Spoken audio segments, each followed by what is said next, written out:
घने जंगलों के बीच बसा एक छोटा सा गांव था। गांव शांत था, लेकिन उसके बाहर एक पुराना शमशान था। उस शमशान के बारे में लोग कहते थे कि वहां रात में कभी कोई नहीं जाता।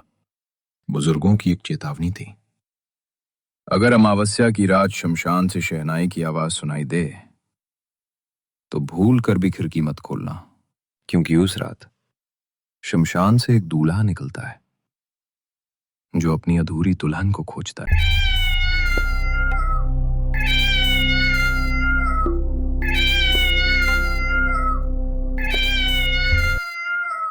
रामू किसी वजह से घर से बाहर गया हुआ था। रास्ते में उसकी मुलाकात उसी दूल्हे से हो गई। दूल्हे ने बिना किसी चेतावनी के रामू पर हमला कर दिया और बेरहमी से उसकी हत्या कर दी। ये कहानी है कुछ साल पहले की। इसी गांव में रहती थी नंदिनी।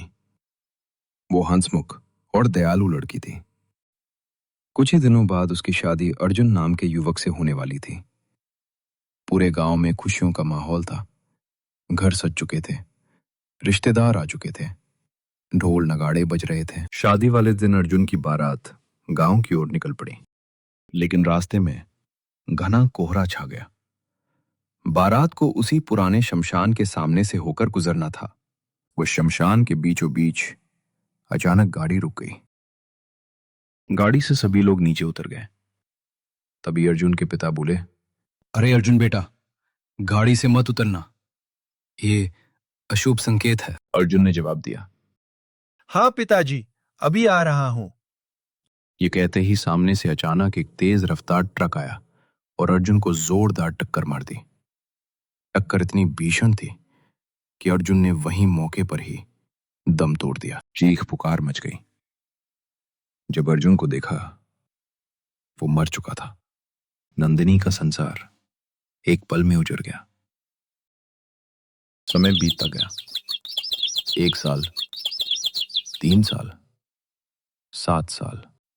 अब नंदिनी अकेली रहती थी, लेकिन 7वें साल की अमावस्या की रात, ठीक 12 बजे, लेकिन 7वें साल की अमावस्या की रात, ठीक 12 बजे, ठीक दरवाजे के पास अचानक एक भारी आवाज सुनाई दी। नंदिनी, दरवाजा खोलो, मैं आ चुका हूं। नंदिनी ने जैसे ही वो आवाज सुनी, उसके चेहरे का रंग उड़ गया।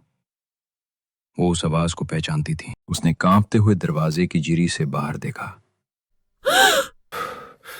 और उसकी चीख निकल गई। खिड़की से साफ दिखाई दे रहा था 7 साल पहले जिसकी मौत हो गई थी, वही अर्जुन आज फिर लौट आया था अपनी दुल्हन को लेने। उसके चेहरे पर एक डरावनी मुस्कान थी और उसकी बेजान आंखें सीधे घर की ओर टिकी हुई थी। उसने धीमी आवाज में कहा, चलो, शादी का मुहूर्त निकल रहा है।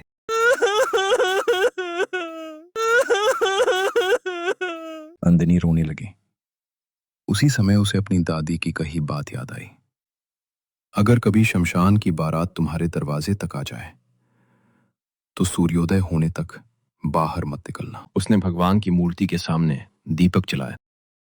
भगवान से विनती करने लगी, हे भगवान, आज मुझे बचा लीजिए, वरना ये राक्षस मुझे मार डालेगा। अगले ही पल पूरे माहौल में एक अजीब सी खामोशी छा गई।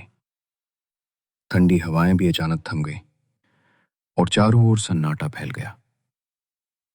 नंदिनी ने कांपते हुए खिड़की से बाहर देखा, लेकिन कुछ ही क्षण पहले जो भयानक दूल्हा वहां खड़ा था, वो रहस्यमय तरीके से गायब हो चुका था। ऐसा लग रहा था मानो वो कभी वहां था ही नहीं। दूसरे दिन सुबह का समय था। नंदिनी किसी काम से घर से निकल चुकी थी कि तभी अचानक रास्ते में एक तांत्रिक उसके सामने आ गया। उसकी आंखें अंगारों की तरह लाल थीं और चेहरा बेहद भयावह दिखाई दे रहा था। वो गंभीर स्वर में नंदिनी से बोला, वो आएगा बेटी, वो फिर आएगा। जब तक उसे तुम्हारी बलि नहीं मिल जाती, तब तक वो बार बार लौट कर आता रहेगा। तांत्रिक की बात सुनकर नंदिनी स्तब्ध रह गई। उसके कदम वहीं थम गए और उसके चेहरे पर डर साफ दिखाई देने लगा। तभी तांत्रिक वहां से जाने के लिए मुड़ा। नंदिनी घबरा कर बोली, रुक जाइए बाबा, क्या इससे बचने का कोई उपाय है? तांत्रिक ने गंभीर स्वर में कहा। अवश्य पुत्री, यदि तुम साहस कर सको तो इससे बचने का एक उपाय है। आने वाली अमावस्या की रात तुम्हें एक विशेष अनुष्ठान करना होगा। तुम्हारे नाम पर एक पशु की बलि देनी होगी। यदि यह अनुष्ठान पूरा नहीं किया गया तो वो फिर लौट आएगा। लेकिन ध्यान रहे, उस पशु की बलि का रक्त उस दूल्हे की कब्र पर अर्पित करना होगा, तभी यह अनुष्ठान पूर्ण होगा। घबराना मत पुत्री, मैं भी उस रात तुम्हारे साथ रहूंगा। यह कहकर तांत्रिक वहां से चला गया। कुछ दिन बीत गए और आखिर वो रात आ ही गई। अमावस्या की रात। चारों ओर घना काला अंधेरा और गहरा सन्नाटा पसरा हुआ था। ऐसा लग रहा था मानो पूरी दुनिया थम गई हो। उस भयावह सन्नाटे को चीरते हुए नंदिनी शमशान की ओर बढ़ने लगी। उसका दिल जोर जोर से धड़क रहा था और हर कदम के साथ उसका डर बढ़ता जा रहा था। तभी उसे एहसास हुआ कि कोई उसके पीछे पीछे चल रहा है। डर के मारे उसमें पीछे मुड़कर देखने का भी साहस नहीं था। अचानक पीछे से एक आवाज आई। चलो पुत्री, डरो मत, मैं तुम्हारे साथ हूं। ये आवाज तांत्रिक की थी। उसे देखकर नंदिनी ने राहत की सांस ली। दोनों शमशान पहुंच गए। वहां वे उसी कब्र के पास गए जहां उस दूल्हे को दफनाया गया था। तांत्रिक के संकेत पर नंदिनी ने कांपते हाथों से एक ही वार में बकरे का सिर धड़ से अलग कर दिया।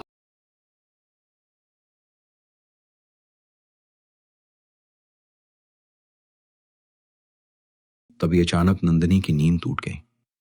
वो घबराकर उठ बैठी और जोर जोर से सांसें लेने लगी। उसका पूरा शरीर पसीने से भीग चुका था, जबकि दिल इतनी तेजी से धड़क रहा था मानो अभी सीने से बाहर निकल आएगा। कौन है ये तांत्रिक? वो नंदिनी के सपनों में क्यों आया था? क्या दूल्हे का भूत सचमुच अस्तित्व में है, या ये सब केवल एक डरावना सपना था? इन सभी रहस्यों से पर्दा उठेगा कहानी के अगले भाग में।